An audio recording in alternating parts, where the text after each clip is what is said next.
Nos séculos XVIII e XIX, o químico francês Antoine Laurent de Lavoisier e a comunidade científica passaram a interpretar quantitativamente as reações químicas por meio da medida das massas envolvidas nas reações.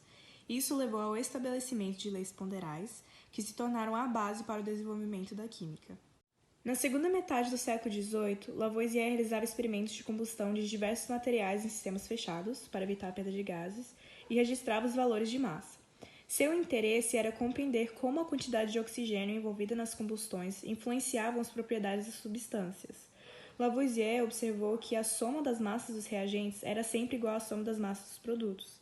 Gradativamente, tornou-se evidente para a comunidade química que toda transformação química obedece à lei de conservação da massa, também conhecida como a lei de Lavoisier. Por meio da lei de Lavoisier, é possível inferir que em uma transformação química a matéria não se forma nem é destruída. Considerando que a matéria é formada de átomos, isso significa que os átomos que compõem os reagentes interagem e se reorganizam para produzir novos materiais, mas jamais são criados ou destruídos no processo. Por exemplo, uma das reações que ele realizou foi a combustão de mercúrio metálico, produzindo óxido de mercúrio. O químico francês Joseph Louis Pruch passou a realizar cuidadosas experiências relacionando as massas dos componentes de determinadas reações. Por exemplo, os elementos que compõem a água são hidrogênio e oxigênio.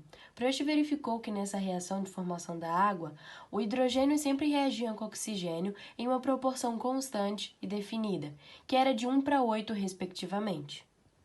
Basicamente, com essas representações, nós podemos notar que a molécula de água, que como eu já havia dito, é formada pela combinação de duas moléculas de hidrogênio com massa atômica 1 e uma molécula de oxigênio com massa atômica 16, sempre apresentará a proporção de 1:8. Dessa maneira, duas moléculas de hidrogênio têm 2 gramas, e uma molécula de oxigênio, 16 vezes 1, apresentará 16 gramas. Logo, 2 sobre 16, simplificando, apresentará a proporção de 1:8, e assim respectivamente. Observe que não importa a quantidade de massa dos elementos usada, a proporção sempre será a mesma. Pruch observou que isso não ocorria somente com a água, mas com todas as outras substâncias. São formados 15,6 gramas de sulfeto cúprico, por exemplo, reagindo 10 gramas de cobre metálico, com 5,6 gramas de enxofre. Assim, se dobrarmos a quantidade de cobre, que irá para 20 gramas, e se quisermos que todo o cobre reaja, será necessário dobrar também a quantidade do enxofre para 10,12 gramas, com a formação total de 30,12 gramas de sulfeto. Agora, se for colocada uma quantidade que não esteja em proporção, a quantidade em excesso irá sobrar, não irá reagir, como está sendo mostrado no slide. Observe que a reação só ocorre de acordo com a proporção definida. Por isso, em 1799, Pruch concluiu que quando várias substâncias se combinam para formar um composto, isso é sempre feito numa relação de massas definida.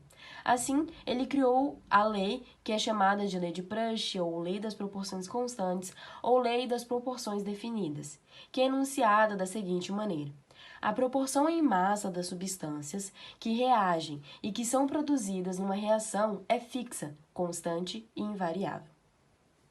No início do século XIX, o inglês John Dalton e o italiano Amedeo Avogadro estudaram os comportamentos dos gases atmosféricos e os descreveram de formas distintas. Segundo Dalton, substâncias poderiam ser formadas por agrupamentos de átomos diferentes, mas substâncias simples, como gases de hidrogênio ou cloro, poderiam ser formadas por átomos isolados desses elementos químicos. Dalton elaborou, com base nessa ideia, que ficou conhecida como hipótese de Dalton, a primeira tabela de massas atômicas, considerando o padrão da massa do hidrogênio, ao qual foi atribuído o valor 1. Na síntese do gás cloreto de hidrogênio, a partir dos gases hidrogênio e cloro, se considerarmos que cada um dos reagentes é formado por átomos isolados, o produto deveria ter, nas mesmas condições de pressão e temperatura, o mesmo volume de cada um dos reagentes, pois apresenta o mesmo número de partículas. No entanto, observa-se que um volume de hidrogênio reagia com o volume de cloro, originando 2 volumes de cloreto de hidrogênio, todos em fase gasosa. Para explicar esse fenômeno, Avogadro propôs que volumes iguais de qualquer gás, nas mesmas condições experimentais de pressão e temperatura, contêm o mesmo número de partículas, que chamou de molécula. Essa ideia ficou conhecida como hipótese de Avogadro pela primeira vez que o termo molécula foi usado com o sentido de um agrupamento de átomos. Essa divergência implicou cálculos diferentes para os valores de massa atômica dos elementos químicos. Se considerarmos nos exemplos anteriores que uma massa M de cloro ou hidrogênio foi empregada no experimento e que ela corresponde a N átomos do gás em questão, a massa de cada átomo pode ser calculada dividindo-se a massa total pelo número de átomos presentes na amostra. Então, a gente vai ter duas situações.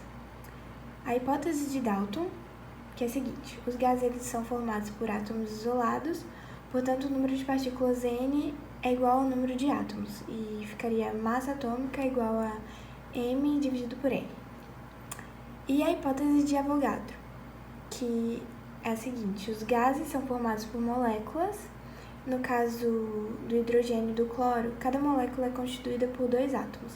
Portanto, o número de átomos será o dobro do número N de moléculas. E aí vai ficar massa atômica é igual a M dividido por 2N. Embora correta, a hipótese de Avogadro ela não foi aceita de imediato pela comunidade científica. Entre os motivos, isso ocorreu porque Dalton ele gozava de maior prestígio como cientista. Isso mostra que nem sempre uma teoria é aceita pela comunidade científica pelo fato dela estar correta. No entanto, como a hipótese de Avogadro explica muitos fatos experimentais, acabou sendo aceita quase 50 anos mais tarde, diante de novos dados e após uma ampla campanha em sua defesa. A massa dos átomos. Em 1961, na Conferência da União Internacional de Química Pura e Aplicada, UPAC, o carbono-12 foi reconhecido como o isótopo mais abundante da Terra. Essa característica foi importante na decisão de torná-lo padrão na medida de massa atômica dos demais elementos químicos. Uma unidade de massa atômica, 1 corresponde a 1/12 da massa do átomo de carbono 12 e equivale a aproximadamente 1,66 vezes 10 a menos 24 gramas.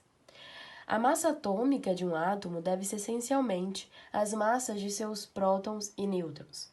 Desprezamos a massa dos elétrons porque possui um valor relativo muito pequeno, cerca de 2.000 vezes menor que as massas de um próton ou de um nêutron. O valor da massa atômica geralmente está disponível nas tabelas periódicas. Sua localização e precisão dependem e podem variar de acordo com cada modelo e suas finalidades. O número atômico e o número de massa são sempre números inteiros, mas com a massa atômica isso não acontece. A massa atômica de um elemento químico é baseada na média ponderada das massas de seus isótopos em unidades de massa atômica, que é representada pela letra U. Isso quer dizer que há vários isótopos na natureza e é feito um cálculo, uma média ponderada, que leva em consideração as abundâncias relativas desses isótopos para ser usado como a massa atômica. Então, a massa atômica é a média dos diversos isótopos que existem na natureza, sendo levado em consideração a sua quantidade existente. Por exemplo, na natureza há 2 tipos de cobre com massas diferentes. O primeiro cobre com 69,09%, com a massa atômica 62,93%, e o segundo cobre com 30,91%, com a massa atômica 64,93%. Então, qual massa desses cobres é tida como referência e colocada na tabela periódica? Então, para isso, a gente deve fazer a média ponderada. Então, a gente vai pegar o primeiro cobre, vai fazer a multiplicação da porcentagem com a massa atômica e somar com a multiplicação do segundo cobre da porcentagem com a massa atômica e dividir por 100, que vai dar 63,55, que... Massa molecular. É a massa da molécula medida em unidade de massa atômica. Para cálculos estequiométricos, utiliza-se a unidade grama, G. O cálculo da massa molecular é feito a partir das massas atômicas dos elementos e a soma dos seus átomos na molécula. Assim, na molécula de água, H2O, por exemplo, há um átomo de oxigênio e 2 átomos de hidrogênio. Dessa forma, para calcular as massas da molécula de água, faz-se necessário pesquisar na tabela periódica a massa atômica de cada elemento presente na molécula. Feito isso, tem-se que o número atômico do oxigênio é 16, enquanto do hidrogênio é 1. Logo, H2O, água, O, 1 vezes 16 igual a 16. H, 2 vezes 1 igual a 1. Massa molecular igual a 16 mais 2, 18 gramas ou 18U. Reagentes e produtos de uma transformação química são mensurados em miligramas, gramas, quilogramas, toneladas, entre outras unidades de medida de massa, de acordo com seu uso no laboratório ou na indústria. No entanto, são constituídos por átomos, íons e moléculas que unitariamente possuem massas extremamente pequenas. Ou seja, a quantidade de átomos em alguns gramas de qualquer elemento químico é extremamente grande. A unidade de medida utilizada para quantificar a matéria e relacioná-la com a quantidade em massa é um mol. A quantidade de matéria medida em mol é uma das grandezas de base do Sistema Internacional de Unidades.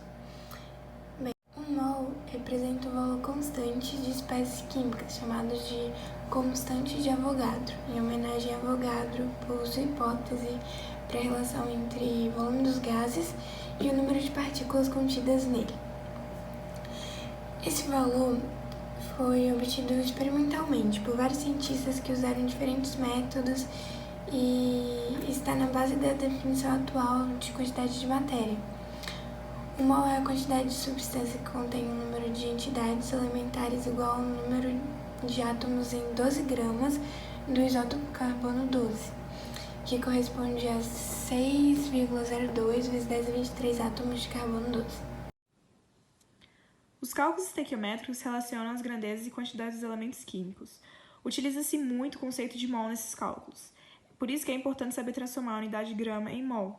Para isso, pode-se usar a seguinte fórmula: N é igual a M dividido por MM, onde N é igual ao número de mol, quantidade de matéria, o M é a massa em gramas e o MM é a massa molar dado por grama por mol. Por exemplo, quantos gramas existem em 2 mol de dióxido de carbono? Usando a fórmula vai ficar igual a 2 é igual a M dividido por 44 e o resultado é 88 gramas. Mas esse cálculo ele também pode ser feito por regra de 3. 1 mol de dióxido de carbono está para 44 gramas, assim como 2 mol de dióxido de carbono está para X, e o resultado vai dar o mesmo, 88 gramas. E para usar a regra de 3, sempre devemos colocar as unidades iguais uma embaixo da outra. A massa molar, MM, de uma substância nada mais é do que a massa em gramas, que comporta 6,02 vezes 10 a 23 unidades daquela substância. O mol indica a massa. Por exemplo, quantos mols há em 90 gramas de H2O? 1 mol de H2O há 18 gramas, X mols tem 90. E você vai fazer a regra de 3 e o resultado vai dar 5 mols. O mol também indica volume. Na realidade, ele indica o volume ocupado por gás na CNTP, condições normais de temperatura e pressão. Para gases que estão nessas condições, o valor do mol na CNTP, temperatura de 0 graus Celsius é igual a 274 Kelvin e a pressão em 1 atm é igual a 760 milímetros de mercúrio. Exemplo, 1 mol de CO2 ocupa que volume na CNTP? 22,4 litros. E 2 mols de CO2 ocupam qual volume na CNTP? É só você multiplicar 22,4 litros vezes 2, que vai dar 44,8 litros. Para gases que não estão nessas condições, utilize a fórmula do gás ideal ou equação de Clapeyron.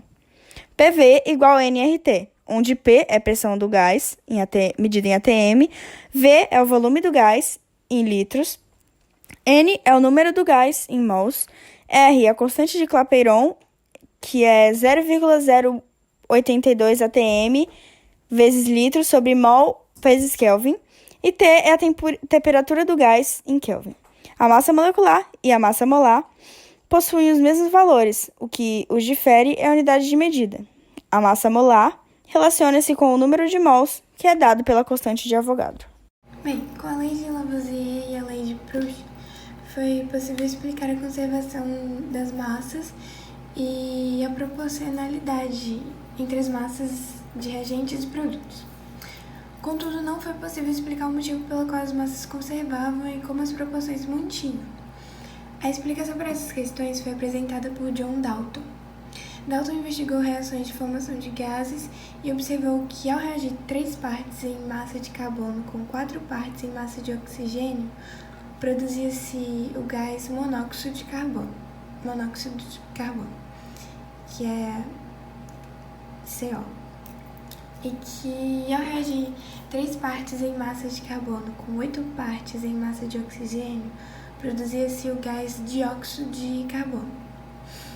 Outras relações de proporção entre reagentes na formação de diversos gases levaram Dalton a concluir que, primeiro, a combinação entre elementos químicos podia levar à formação de diferentes compostos.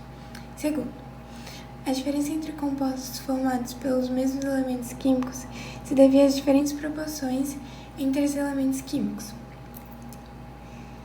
E terceiro, a combinação entre elementos químicos e um composto se dá sempre por números inteiros. Bem, essas conclusões elas consistem na lei das proporções múltiplas ou lei de Dalton. As reações químicas são representadas por equações que indicam, por meio de fórmulas, quais são os participantes da reação e a proporção em quantidade de matéria, mol, entre cada um deles. A quantidade de matéria de uma espécie, por sua vez, é proporcional ao número de partículas, moléculas, átomos, íons, dessa espécie envolvido na reação. Toda fórmula química é a representação dos átomos ou íons e suas proporções em determinada substância. Por exemplo, a fórmula molecular da glicose é C6H12O6. Dessa forma, os elementos químicos presentes na molécula dessa substância são 6 átomos de carbono, 12 átomos de hidrogênio e 6 átomos de oxigênio. O índice representa a proporção entre os átomos que compõem as moléculas da substância. O valor do índice não pode ser alterado, pois indicaria que se trata de outro composto. O cálculo da fórmula percentual ou centesimal. A fórmula centesimal fornece o percentual dos átomos que compõem a substância. Representa a proporção em massa que existe na substância. É sempre constante e segue a lei de Prush. Por exemplo, em 5,32 gramas de pirofosfato de sódio, há 1,84 gramas de sódio, 1,24 gramas de fósforo e 2,24 gramas de oxigênio. Para descobrir a porcentagem em massa de cada um desses elementos, basta fazer uma regra de 3 simples. Por exemplo, na regra de 3 do sódio, nós temos que 5,32 gramas representa 100% e 1,84 gramas é o que nós queremos saber. Logo, X representa 34,59% de sódio. Assim, a fórmula percentual ou centesimal desse composto é sódio, que é igual a 34,59%, o fósforo, que é igual a 23,31%, e, por fim, o oxigênio, que é igual a 42,10%. Essa fórmula indica a proporção mínima, em número de mol, números inteiros, entre os elementos que constituem uma substância. Por exemplo, no exemplo anterior do pirofosfato de sódio, vimos que ele era composto por 1,84 gramas de sódio, 1,24 gramas de fósforo e 2,24 gramas de oxigênio. Para descobrir a proporção mínima entre esses elementos dentro da fórmula, basta dividir cada uma dessas massas pelas respectivas massas molares. O sódio 23 gramas por mol, o fósforo 31 gramas por mol e o oxigênio 16 gramas por mol. O sódio vai ficar igual a 0,08, o fósforo 0,04 e o oxigênio 0,14 mol. Como os valores têm que ser número inteiros, dividimos todos eles pelo menor número, que nesse caso é o 0,04 do fósforo. Então o sódio fica igual a 2, o fósforo fica igual a 1 e o oxigênio fica igual a 3,5. Como os valores ainda não são inteiros, devemos multiplicá-los por um número que permita obter a menor proporção possível em números inteiros, que será o número 2. Então o sódio vai ficar igual a 4, o fósforo vai ficar igual a 2 e o oxigênio vai ficar igual a 7. Assim, a fórmula mínima desse composto é Na4P2O7. Fórmula molecular. Essa fórmula indica a quantidade real em que os átomos de cada elemento aparecem na molécula. Por exemplo, já temos a fórmula mínima e a fórmula percentual do pirofosfato de sódio. A partir de qualquer uma delas, e sabendo que a massa molecular é de 266 gramas por mol, nós podemos chegar até sua fórmula molecular. Um dos métodos é por meio da fórmula percentual, relacionando as porcentagens em massa com a massa molecular do composto. Então, basicamente vai ser assim. O sódio vai representar 34,59%, o fósforo 23,31% e o oxigênio 42,10%. Lembrando que a massa molecular é de 266 gramas por mol. Considerando que a fórmula molecular seja sódio X, fósforo Y e oxigênio Z, a gente vai relacionar as porcentagens em massa com as massas atômicas e a massa molecular. Bem, começando com o sódio. A gente sabe que a massa molecular é 266 gramas por mol, e isso representaria 100%. Então, a gente faz basicamente uma regra de 3.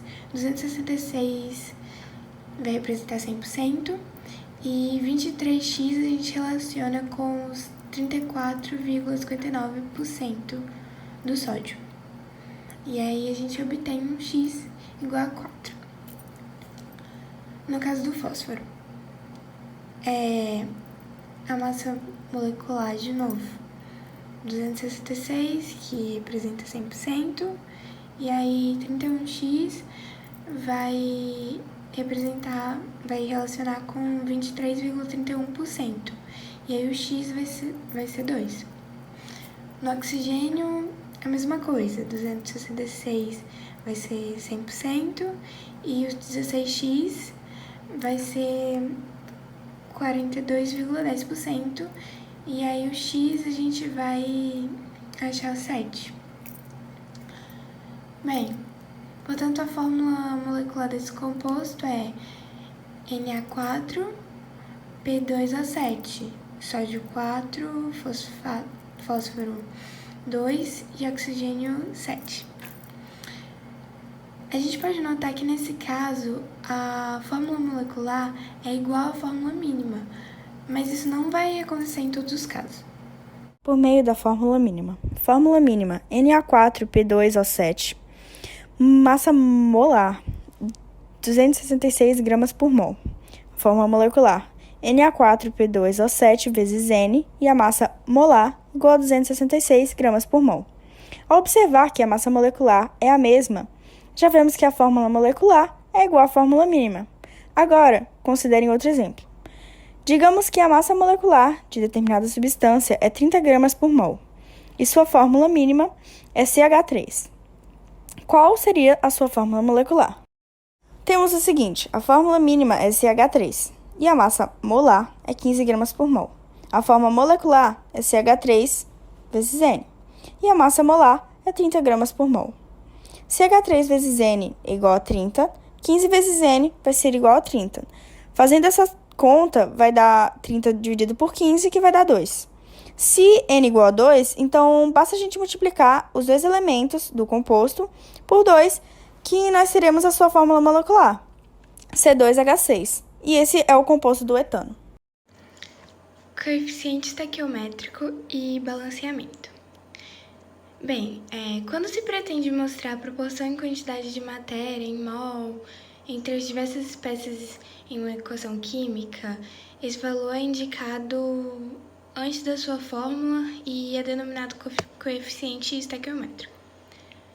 O seu valor ele pode ser alterado desde que todos os outros da equação também sejam alterados pelo mesmo fator, para que a proporção em mol entre os reagentes e os produtos ela permaneça constante. Esse procedimento é denominado balanceamento. Em geral, escolhem-se os menores coeficientes inteiros possíveis. Quando o valor do coeficiente estequiométrico é igual a 1, não é preciso representá-los na equação química. Tomando como exemplo a reação de síntese da glicose pelo processo de fotossíntese, nós podemos representá-la simplificadamente. Vai ser CO2 mais H2O, produzindo glicose, que é C6H12O6, mais O2. O CO2 é gasoso, o H2O também, e a glicose vai ser aquosa e o O2 gasoso. Então, verifica-se que a representação anterior ela não respeita a lei de conservação da massa, pois a quantidade de matéria em mol dos átomos de carbono, hidrogênio e oxigênio nos reagentes é diferente da quantidade dos produtos. Para que essa equação ela seja de acordo com as leis ponderais, é necessário igualar os números de átomos, ou seja, os números de símbolos dos elementos químicos, sem alterar sua composição das substâncias envolvidas. Então, propõe-se um método para balancear essa equação. O primeiro passo é igualar o número de átomos que estão presentes em apenas um composto em cada lado da equação, geralmente átomos diferentes de oxigênio e hidrogênio. Os 6 mols de átomos de carbono presentes nos produtos devem aparecer também nos reagentes. Para isso, usa-se o coeficiente estequiométrico 6 para o dióxido de carbono. O segundo passo é igualar o número de átomos de hidrogênio. Para balancear o hidrogênio, usa-se também o coeficiente 6 para a água. 6 mols de molécula de água contém 12 mols de átomos de hidrogênio. O terceiro passo é igualar o número de átomos de oxigênio. Os 18 mols de átomos de oxigênio presentes nos reagentes devem estar presentes nos produtos. O coeficiente estequiométrico 6 para o oxigênio gasoso resolve o problema. Soma-se as quantidades de matéria de oxigênio nos dois produtos. Após o balanceamento, a equação química apresenta as proporções em que as substâncias reagem são produzidas. Os 6 mols de CO2 combinam-se com 6 mols de H2O para produzir 1 mol de C6H12O6 e 6 mols de O2. Assim, observa-se a conservação das massas de reagentes e produtos. Os cálculos estequiométricos que envolvem uma reação química consistem em encontrar as quantidades de certas substâncias a partir de dados de outras substâncias que participam da mesma reação química. Para entendermos a estequiometria, precisamos, antes de tudo, interpretar o que a questão está pedindo. Por isso é importante saber: ela quer a quantidade de produto formado ou ela quer saber quanto de reagente eu preciso para formar uma certa quantidade de produto? De maneira geral, podemos seguir alguns passos. Primeiro, devemos escrever a equação química balanceada, depois identificar as proporções entre reagentes e produtos. Em seguida, converter as unidades para mol, massa ou volume, conforme pede a questão. E, por último, montar uma regra de 3 com as informações necessárias, onde a incógnita é o que a questão está pedindo. Nesse exemplo, nós devemos determinar o número de mols de cobre metálico formado a partir de 5 mols também de cobre metálico. Essa é a forma mais simples de se abordar a estequiometria. Já temos a equação química balanceada e as proporções de reagentes e produtos também. Assim, sabemos que a cada 2 mols de cobre são formados 2 mols de cobre metálico. Por isso, a proporção entre eles é de 1 para 1. Para responder à pergunta da questão, nós devemos montar uma regra de 3 simples, onde 2 mols de cobre equivale a 2 mols de cobre metálico e 5 mols de cobre é o que nós queremos saber. Dessa forma, resolvendo a regra de 3, chegamos que, para 5 mols de cobre, são formados também 5 mols de cobre metálico. Caso 2, determinar a massa de óxido de cobre formada a partir de 2,54 gramas de cobre metálico. 2Cu mais A2 igual a 2CuO. Nessa equação, nós podemos ver que 2 mols de cobre produzem 2 mols de CuO. Para essa resposta, a quantidade de O2 não é relevante, porque a questão pediu a quantidade a partir da massa de cobre metálico. Por isso, precisamos converter a massa de mols para a quantidade de gramas. Assim, a massa de Cu é igual a 63,5 gramas por mol, então 2 mols é igual a 2,63,5, que é igual a 127 gramas. E a massa de CuO, que é igual a 63,5 mais 16, é igual a 79,5 gramas por mol. Então, 2 mols é igual a 2,79,5, que é igual a 159 gramas. Assim, são essas informações que nós vamos utilizar para montar a regra de 3. Como a quantidade de reagente para a quantidade de produto formado é sempre proporcional, logo, nós vamos poder usar qualquer relação entre elas para determinar a massa formada. Assim que 127 gramas de cobre metálico formam 159 gramas de óxido de cobre, quantos gramas de CuO serão formados a partir de 2,54 gramas de cobre metálico? Para resolver essa questão, nós vamos fazer uma regra de 3, que vai ser formada da seguinte maneira: 127 gramas de Cu para 159 gramas de CuO, 2,74 gramas de Cu para X de CuO. O resultado vai dar 3,18 gramas de CuO. Dessa forma, resolvendo a regra de 3, nós descobrimos que a partir de 254 de Cu são formados 3,18 gramas de CuO. Bem, eu vou falar um pouco sobre o cálculo de pureza. O cálculo de pureza ele é feito para determinar a quantidade de impurezas que existem nas substâncias. Esses cálculos eles são muito utilizados, já que nem todas as substâncias são puras. Por exemplo, uma amostra de calcita contendo 80% de carbono de cálcio, ela sofre decomposição quando submetida a aquecimento de acordo com a reação CaCO3, produzindo CaO mais CO2. Agora a gente vai descobrir qual é a massa de óxido de cálcio obtida a partir da queima de 800 gramas de calcita. Bem, a conta vai ser a seguinte. Primeiro a gente pega 100 gramas de calcita e relaciona com 80 gramas de CaCO3. Depois, 800 gramas de calcita com X. Aí, aplicando a regrinha de 3, multiplicando, nós vamos ter 100x é igual a 800 vezes 80. 100x é igual a 64.000. Para achar o valor de x é só dividir 64.000 por 100, que vai dar 640 gramas de CaCO3. Bem, para o restante do cálculo, utiliza-se somente o valor de CaCO3 puro, ou seja, os 640 gramas que a gente achou na conta anterior. O CaCO3, ele produz o CaO. Então, a gente vai fazer uma relação, uma regrinha de 3 para eles dois também. Aí, a gente pega os 100 gramas, produz 56 gramas, e os 640 gramas produz X.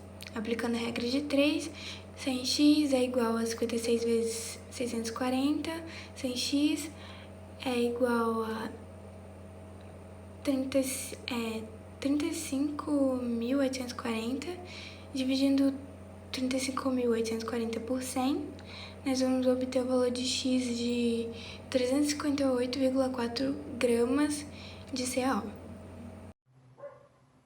O cálculo de rendimento. É comum nas reações químicas a quantidade de produto ser inferior ao valor esperado. Neste caso, o rendimento não foi total. Isso pode acontecer por várias razões, como, por exemplo, má qualidade dos aparelhos ou dos reagentes, ou a falta de preparo do operador, entre outros.